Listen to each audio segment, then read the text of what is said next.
16 வயதினிலே இயக்குனர் பாரதிராஜா அவர்கள் இயக்கிய திரைப்படம். இது அவரின் முதல் திரைப்படம்.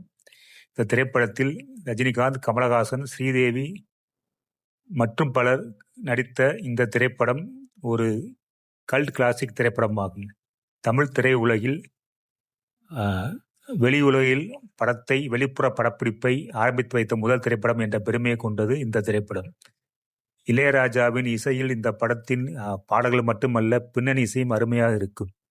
கமல்ஹாசன், ரஜினிகாந்த் என்ற 2 ஆளுமைகளின் அற்புதமான நடிப்பு மற்றும் ஸ்ரீதேவி நடிப்பு இதில் மிகவும் கவனிக்கத்தக்க ஒன்றாகவே இருந்து வருகிறது.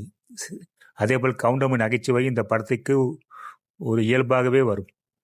இயக்குனர் பாரதிராஜாவின் இயக்கத்தில் முதல் படம் என்று தெரியாமலேயே இந்த படத்தை எடுத்திருப்பார். ஸ்டுடியோவில் முடங்கி கிடந்த தமிழ் சினிமாவை வெளிப்புற படப்பிடிப்பு கொண்டு வந்து தமிழ் சினிமாவை வெளிச்சம் போட்டு காட்டியவர் பாரதிராஜா. இந்த திரைப்படம் என்றும் இளமையாக உள்ளது. இதனை அனைவரும் பார்க்கலாம். சப்ஸ்கிரைப் பண்ணுங்க.